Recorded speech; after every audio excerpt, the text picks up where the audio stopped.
welcome back to LearnPianoLive.com. My name is Jamin, and this is Kendra, our moderator. So you're going to be kind of busy today because today's an AMA. So our new format is where we just take one song and we just break it down over like 6 or 7 weeks. We reharm it, we write solos over it, we cover it, all that stuff. Then move on to a new song. Next week, we're starting a new song, Dancing in the Moonlight. Do you know that one? It's from a movie. That's not the Grace Vanderbilt one, right? No. Oh. This is from Walk to Remember, the movie. Okay, so anyway. I will listen to it. Yeah, it's a pretty groovy song. So I have not scheduled myself into 6 weeks of any song that I hate, but try to pick songs that I don't hate and that you guys all apparently really like. So that's a good idea. Based on the requests. Yeah, because that would be a really torturous 6 weeks for me. So we're doing Dancing in the Moonlight, which means that today is just an AMA. We've got a bunch of questions that were sent in ahead of time. You can send in your questions right now if you're in one of our multiple chat rooms. We're going to go ahead and let you in on the entire broadcast. We usually cut it off after the beginners section of the lesson. But today, we'll just go the whole thing for free for the whole public, anyone who wants to watch and listen to me talk for however long this takes to get through our questions. Kendra, start us off with question 1. When I'm ready for our new question, bam, I'm going to try to hit that bell as many times and as quickly as possible today to make these short, concise, accurate answers. Here we go. Nice. Okay. Oh, do you need to ring the bell again? Oh, or did you already hit me. Question 1. This is from Wade Fitzgerald. It says, I noticed the sus4 is recommended for reharmonization, but the sus2 isn't. Right. Is there any particular reason you never use the sus2? Thanks. Yeah, so the sus2 just is a less convincing, less colorful reharmonization tool. And technically, I mean, like, this is a C chord. That's the original, let's say that's the one that's written.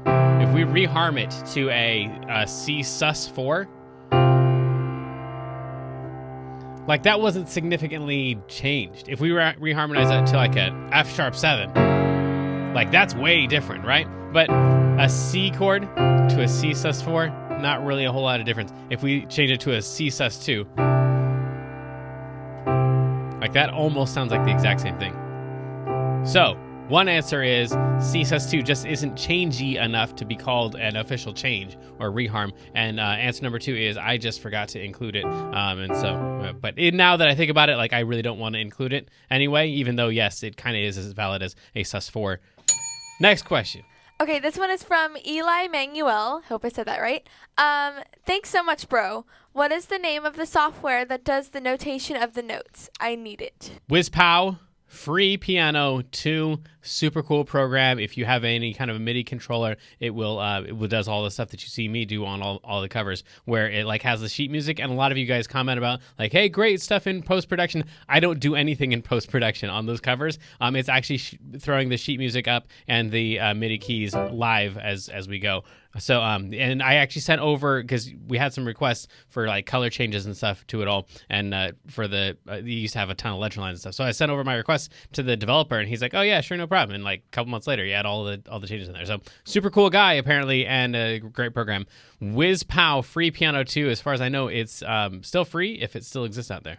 I'm hanging on my copy. Next. When you play in Cmaj7 in 3rd line 11th bar, it sounds like F7. Yes, okay, I remember this one. Okay. So this is, C minor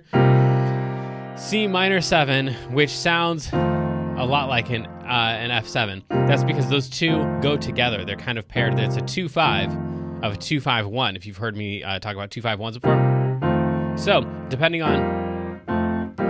It's like we just talked about the sus4 thing. A C minor 7 over F is basically an F sus4.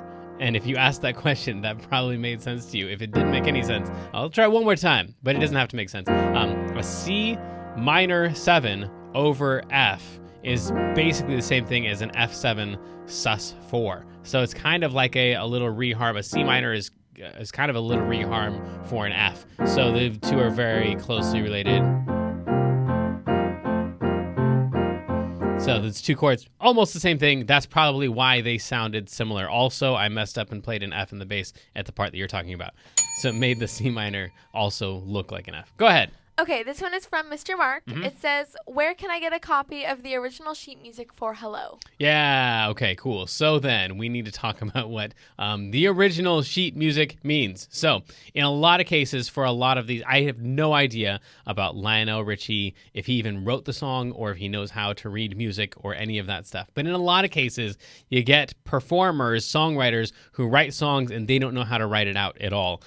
This would be like if someone gave a speech, but they didn't know how to spell, right? Then they would probably pay someone else to come in and go, whatever I said, just write that thing down. Well, that's the same thing that's a gig that a lot of musicians have, is you get some piece of music and they're like, I wish I had sheet music for this, but I don't know how to write sheet music. So let me pay you so I can sell that to all the people who are asking me for the sheet music to my stuff. So that could be what happened with the Hello version that you have. But the truth is, like, it's all... There's no, like, unless there was the musician who wrote the song and also wrote out the sheet music for it, there is no original or no real or no authentic version of a song. They're all just kind of copies of here's a way that you could play it. So I play at least 5 different versions of Hello that sound like the real one, like the real recording. But you could go to the recording and transcribe it all note for note and say, on this recording, on this day, this is what this person played. But that doesn't mean that that's the right way to play the song either. In fact, a lot of touring musicians, they will go record their song in the studio. If it's really them recording, sometimes it's actually somebody else who's playing their version. So they'll have like some other drummer like come in and play the drum part, and then they'll tell the drummer, like the touring drummer, all right, they're going to see your face on stage. You need to learn how to play this song like it shows up in the recording, because we're telling everyone that that was you, when it's actually some other drummer in the studio recording it. Okay, cool. So then, even if it is them in the studio, then they have to listen to their recording of it so they can learn to play what they played the first time. So when they go out on tour, they can actually play it the right way, because people want to hear it the way they heard it on the recording. But the truth is, every time you play through it, you play it differently. So even the original musicians who play their stuff don't play it the right way, because each time it comes out a little bit different. So that's a long way of saying, no, I don't know where you can get the original sheet music for it. And I'm, as you can tell, a little bit opposed to the premise that such a thing even exists. But authentic transcriptions of a recording, those are a real thing. That answer is too long. Go ahead. Okay. This is from Graceful. I don't know if it's Graceful 4 or Graceful 14. I can't tell if that's a 1 or an L. Okay. I don't know. Sorry. Okay. OMG, thank you for being my psychologist. I was trying to figure out why I wanted to quit piano. I am an older student. You answered my questions. We as adults don't like screwing up over and over and over again. Kids are used to it. As adults, we get to the point where we cannot screw up, for it could hurt someone or result in something horrible. Kids don't care. Thank you, thank you, thank you. Well, okay, that's not a question, but that's good. You're welcome, you're welcome, you're welcome. And I think kids do care, but the difference is that when kids mess up, it's just a regular part of life. And Kendra, you're kind of there still. You're in high school, so they just force you to do stuff, and you can't say no. So unless you already know how to do the thing, which is the whole point, you don't know how to do it yet. That's why you're in school. So they're forcing you to do stuff that they know already you don't know how to do. So you just, like, that's just a part. If you could make the screwing up go away, you would make it go away, which is why as soon as you graduate from high school, you make all of that stuff go away as much as possible. So by the time you're my age, you've got decades of not being forced to screw up on stuff anymore. If you then decided you want to learn piano, then you're going to be right back there again with just screwing up and screw. That's all we do. We just mess up on stuff until we don't mess up on it anymore, and then we try something new that we are going to mess up on. So all of piano is pretty much just messing up and messing up and messing up and messing up, then moving on to something new to mess up on. So yeah, I would say kids do care, but they just don't have any options. So they're more used to it than we are. Okay, this next one is from Shy Deb-tastic. Cool. It says, I'm 57 and just watched a video by a YouTuber who recorded his 1-month progress on learning piano. Mm-hmm. He's an adult and I've seen those. Have you seen those, Kendra? I don't. Where they'll decide, all right, I'm going to practice an hour a day for a month, and they record themselves at the beginning, record themselves at the end. I pretty don't cool. think so. That Okay. sounds really cool, though. Yeah. He's an adult and self-taught using one of those Alfred or Faber adult books. I wish I hadn't watched it. He was playing beautifully and with both hands. Then I read about that 60-year-old woman you spoke about in one of your comments who is legally blind and missing 2 fingers, and she's already playing gigs after only 1 year. What am I doing wrong? LOL. I really, really want to learn how to play and play well. I'm lost on how to practice and what to include in practice. Okay, so there's a lot of questions there. So, wow. What are you doing wrong? Comparing yourself to other people. That's definitely the one. So this is just you, and you're just on this journey, and you're going to make progress as quickly as you make progress. But know that me and you are exactly the same in that wherever we are, we're not satisfied with that. We always want to be on the next thing. So, and Kendra, you and I have talked extensively about this, especially with YouTube channels and stuff like that. You get 2,000 subscribers, and you're like, oh, but if I had 3,000 subscribers, you have 3,000 subscribers. Like, yeah, I know, but until I get 10,000. All right, so there's that thing going on in piano. The things you don't understand are always way more magical than the things you do understand. So when you hear something and you don't know what it is, you're like, whoa, that sounded really cool. That piano thing, if I knew how to do that, then I'd be happy. Then you learn what that thing is, and you're like, oh, that wasn't that hard after all. Well, okay, but if I knew how to play this other thing, that's just going to continue forever and ever and ever. So that doesn't go away. I wouldn't expect anyone to feel satisfied with their playing at any point. There's always that other thing of I'm not a real pianist because I can't whatever that thing is for you. I've got that list myself. So there is that. And then the other thing is what to practice. It would all depend on where you're wanting to go. It's not that would be different for different people. So those books that you were talking about, the Faber books and the Alfred books and stuff, those are great. Those are cool. I've got friends who have just bought the book and taught themselves how to play a lot of stuff, and they know a lot of stuff, and then but it's usually not going to get you to your goal as quickly as you want to go. So the thing that you're really interested in might be in book 5 or 6 or 7, and you don't really care about a bunch of the stuff that you're going to have to learn along the way, which is fine. It just makes you a well-rounded musician or whatever. So those are great. But just the consistent practice and the not comparing yourself, I think, would be huge. And then finding somewhere where you can play your thing for a semi-supportive audience. So family members or friends, or send a video to me, and I'll tell you, good job, thumbs up, maybe give you a couple pointers on what you could change or whatever. But mostly, just not trying to not focus on what other people are doing and what other people have learned, but just mapping out what you want to learn, taking tiny little steps towards it, and then showing that stuff off. And that's really, I think, where a lot of people get the gratification of is that a word? Yes. Of playing the piano, is just being able to do something and have someone else go, wow, that sounds really good. When you're the magical one and they don't know how it works, that's a really cool feeling. Okay, this next one is from Alex Pastana. I'm going to hope I said that right.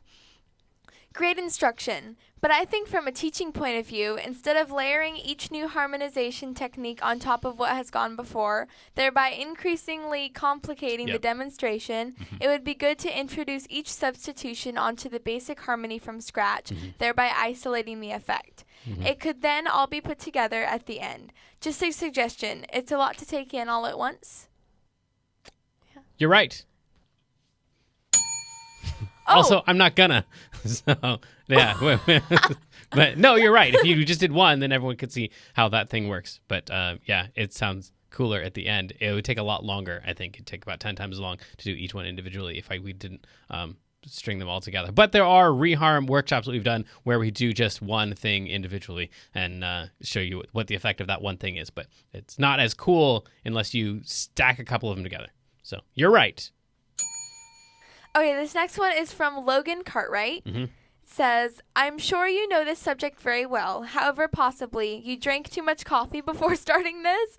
It seemed like you were speeding up as you went along, and at around 12 o'clock, my brain left the track. It's also distracting when you have yourself in the video. Hope that helps. Yes. Okay. So, yes, there's no such thing as too much coffee. Yes, I have had that much coffee. And yes, I'm always like this. So if it's not working out for you, there are lots of other teachers out there that maybe their style will work for you. But what was the last thing too? Too much coffee and what? I got stuck up on that. It's also distracting when having yourself in the video. Yeah. Mm-hmm. Okay. Well, this is the face I was born with. Well, not really. That would be kind of scary. This is the face I've grown, so this is the one I'm keeping. All right. Moving on. Okay. This is from SMB12321. Okay. Says, I played classical piano, then came marriage, kids, career, and I stopped. Mm-hmm. The kids are gone. I retired early, so I'm back. After 2 years of near daily... Welcome back. Sorry. After 2 years of near daily practice, I've mastered most of the... I don't know how to say this. I'm going to guess Chopin Prelude? Chopin. Yeah, you've heard the name Chopin. That's how you spell it. It looks like Chopin. Oh. Chopin. Yeah. Oh, okay. Cool. All right. Some of the... I don't know how to say any of this. Okay. I'm going to go with etudes.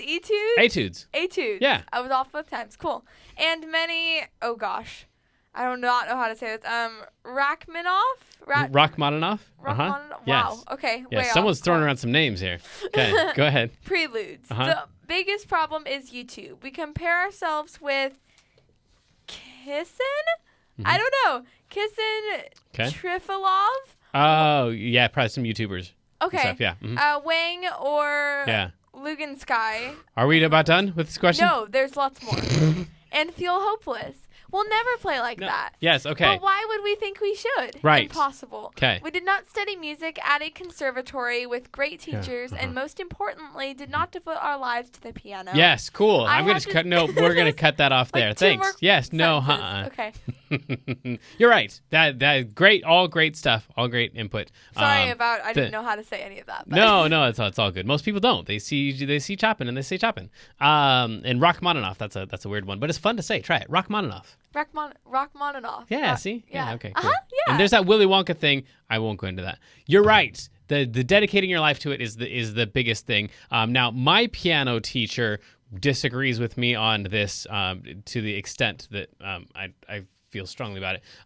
But to me, like pretty much anyone who dedicates their life to it is going to be really super good at it. So that's really the biggest difference. It's just a matter of practice time and focus. And I think practice time and focus, probably the focus is, in my head, the equivalent to talent. Like if you enjoy doing it and you keep getting driven to try it one more time until you get it right, try it one more time until you get it right, try it one more time until you get it right, well, then that's what talent is from my perspective.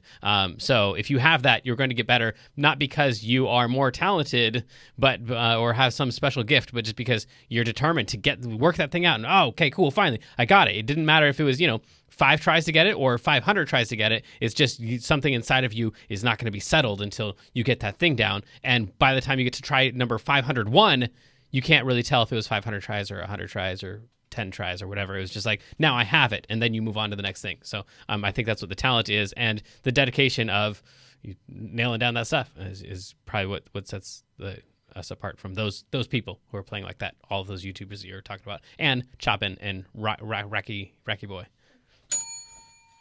Okay, this next one is from J Mac. It says, "Can you just do more reharm vids?" Yeah, I get a lot of questions about that. Yes, that's a ton of fun. It's just yes, absolutely. I would love to do more reharm vids. Right now, we're in the process of really building up the Musopedia, the custom courses. So there's not like if I'm sitting down and recording something, I got to decide where it's going to go. And so at this point, we've got a lot of reharm videos, and we're doing one on every set. So we're about to reharm Dancing in the Moonlight as soon as we transcribe it. So yes, we're doing them like every 6 weeks at this point, which is about as quickly as I can get to them. But I would love to like sit down for a day and just like do workshops on reharms for 10 hours straight and knock all those out. But truth is, if I'm going to spend 10 hours, it's probably going to be on some other Musopedia courses or stuff until that gets built out. Okay, next one is from Paula Williamson. Okay. It says, "What is the point of the circle of fifths?" I think in my head it's the same as the point of the periodic table of elements. Like nothing. There's no point to it. Also, it's an extremely helpful tool. So if you never learn the periodic table of elements, it still sits there and exists. It's more something that we found than something that we created. So yeah, it's just a way of expressing how the different chords interact. It doesn't have a specific purpose. The more you get into chords and their relationships, the more the tools become important. For example, like with the chemistry stuff, like the more you get into all the chemicals and the atoms and stuff and how they relate to each other, the more the periodic table of elements becomes relevant to your life. But if you're not doing anything with chemistry, you probably don't know anything about it. So same thing with chords. If you're not playing chords or seeing how they interact and stuff, it has no purpose at all. It's just a stupid tool that musician theory nerds like to talk about. The next one is from Mike May, and it says, I'm getting HTTPS errors.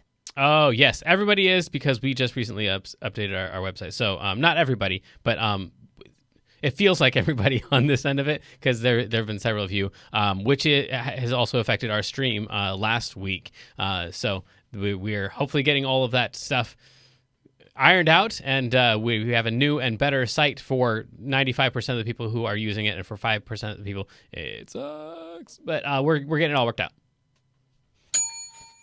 This next one is keep sending them to me, though. If you come in, run into any errors on the website at all, send them to me, because if you don't, I'm afraid there are also people who are just running into errors and going, oh, well, I guess it was probably my fault. Let me know if you run into any problems at all with the website. Okay, I have no idea how to say this, so I'm going to go with a guess. I'm going to say it's Yusef Suisi. This is a question? No, this is the name of the person I have no who idea. sent the question. Sure, yeah. I'm so Rachmaninoff sorry is how you pronounce to this it. person. I have no idea. Okay, I'm just going to answer the question. It says, where should I start, and how long does it take to get good? Yep. Okay. So then, two different questions. Where should you start? It depends on what you want to do. If you're really interested in a particular piece, most of the time, when I get a new student, I'm like, hey, in 5 years, imagine like you've been playing for 5 years, you've been practicing, you're incredible. What kind of things are you playing? And they usually say something that is like Furelise or Canon in D, or this cover from YouTube or something, and it's usually something they can get started on right away. So in general, beginning pianists are, especially adult students, have a really bad perspective on what they can and can't do, what songs are going to be hard or difficult. I get the opposite too sometimes, where students will kind of, well, if I could start with this piece, and then I listen to it, and just the interaction between the two hands and the rhythms and stuff are crazy, and I know it's just going to take forever. I'm like, anything else probably is going to be better than that song. So, and it very rarely has to do with speed or the complexity of the sound. It just has to do with technical things and making it happen on the instrument. Okay, cool. So, send me the kinds of things that you wish you could play someday, and I'll pick one of those that we can get started on right away. So the first thing was, where do we start? So there's that. Or if you're just like a very methodical type of personality, Clapple Academy might be right for you, because it just takes you through like, here's middle C, and then here's D, and then here's E, and here's a chord, and then it just like builds out. It's kind of like the Alfred and Faber books that we were talking about. So it gives you a really well-rounded perspective, more well-rounded than most students want. So, but if that's your style, like, yeah, I wish I was in school for this stuff, Clapple Academy is a place to start. But otherwise, send me what your goals and dreams and wishes are, and any of those that have to do with piano, I'll try to get you started there. What was the second? There's a second part, right? Or how long does it take to get good?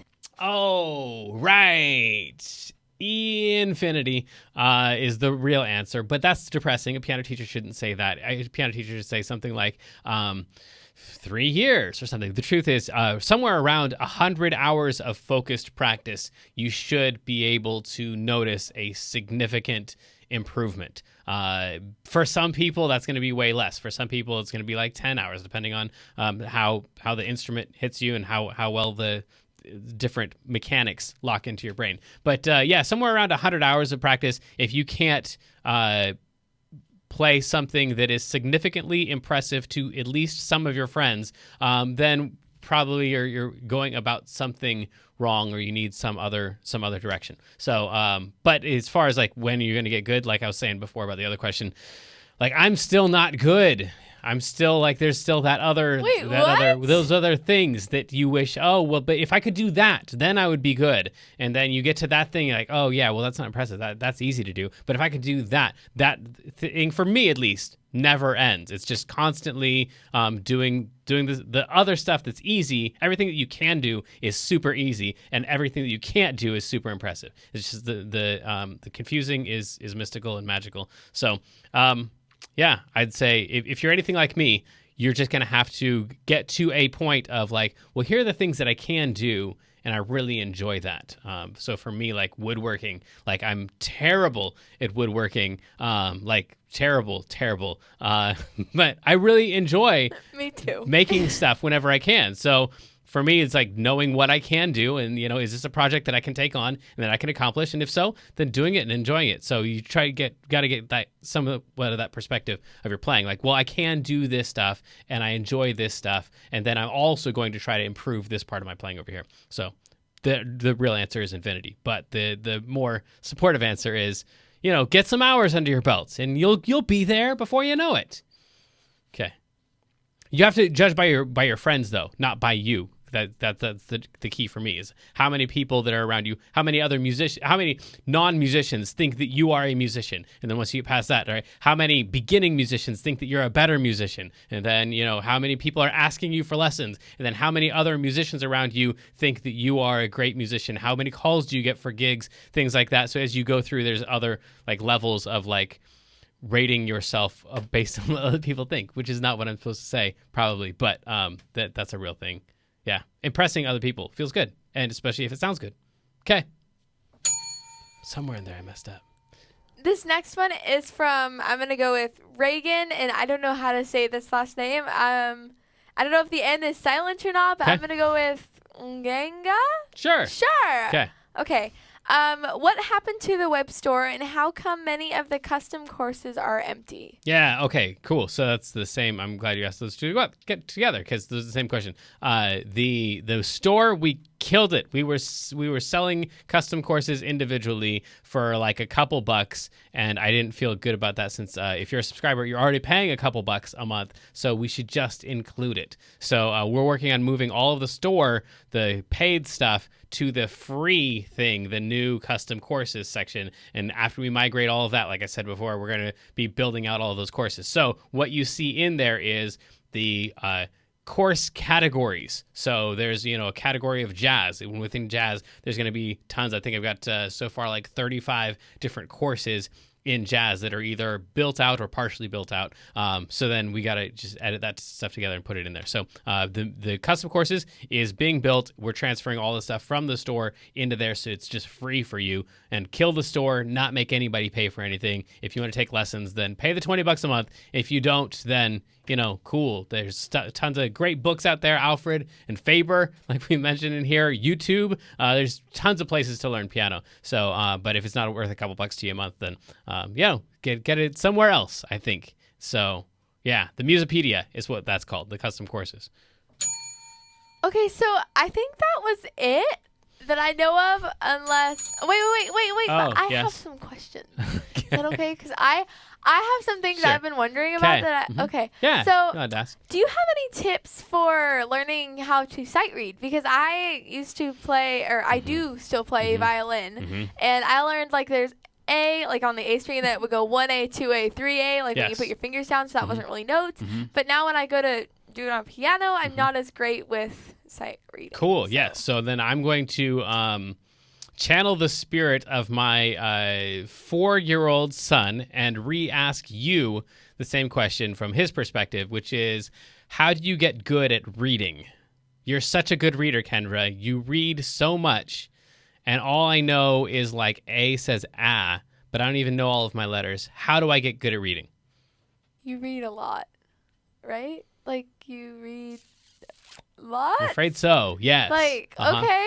Right, so he's not going to be able to, like, pick up Moby Dick, right? Because it's just, like, even, like I've you say, never read read a that lot. book. Well, here's a book. I don't know, Kendra said read a lot, so here's my book. So he has to, like, have books that are at his level or below, but the biggest thing is just do a lot of it. You can't just read a book, and there's no book on how to read a book that is going to, by the end of it, you're going to be able to read, because you just have to do a ton of it. So associating, for example, the third space on the treble clef with that particular note, like making that connection of like wiring that visual sight with that sound and that button on the piano is just takes a ton of those over and over and over. And then once you get multiple notes at a time, same thing. So Yeah, I think that my advice to you is the same as your advice to him, which is, unfortunately, in order to learn how to read, you have to do a lot of reading, which sounds stupid when you say it out loud, but everyone who knows how to read knows that's really the best way. You read a lot of books, you get better at reading books. Cool. Did I answer Okay. the question? Yes, I think so. Okay. So I get have- stuff that's appropriate for your level. That's Right. important, but honestly, that's not even as important as just doing a lot of it. If it's close to your level, if it looks manageable, try it. Cool. 'Kay. Okay. Yeah, that's good. I have lots of questions, so I mean, Okay. just tell me when to stop. Hit me with 'cause- 3 more or 2 more. Okay, so earlier in one of the other questions, someone asked about suspended twos and suspended fours. What are those? Oh, you got to Like, ask that stuff when it's there. Yeah, absolutely. Oh no, I'm sorry. So- I just didn't think. But like, I know what a suspended Yeah. chord is. Mhm. Like, if I play it, I can play That's like a- a D yes. suspended, but Right. I don't know what's That's a a sus4. That's the other Oh, name for because it. it's the 4. The 4 is implied. Wait, but then the It's 2, suspended. I always just thought that was called the 2. It's just a 2, yes, which is yes why I was Oh. saying I didn't really want to include it because it's just a 2. Oh. But yeah. So Okay. sus means sus4. Oh. Yeah. Oh, that makes so much more sense. Cool. Okay. Cool. And then so what is an augmented chord? Because that Oh. has come up instead of some of the kids Yeah. lessons. Yeah. And I'm always just really confused. It's a major chord with a raised 5. For example, C, E, G sharp. Oh, so it's raised by just a half step? Yeah. That's Uh-huh. it? Uh-huh. Oh. Yeah, it sounds weird every single time. Usually their temporary chords are going somewhere else. Something like that. Or Oh.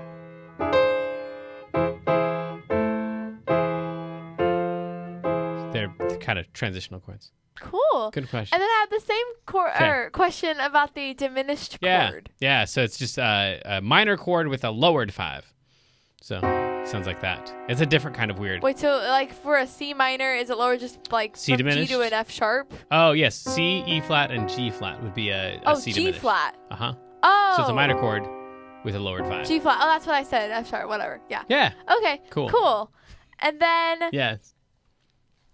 I think that was it. Okay. I mean, I do have Cool. more, I know. but I can't. I know. Yeah. We'll get to them. Send them in. Okay. We'll get to them on our next AMA. Like I said, Cool. next week we're starting a brand new thing where we do the each week we do something else with the song not Better When I'm Dancing, Dancing in the Moonlight. So even if you don't like the song, I guarantee you will find some stuff in there that you can apply to your other songs that you will love. And then we'll do another AMA at the end of that set. Till next time, love you. Thanks for joining us. See you later.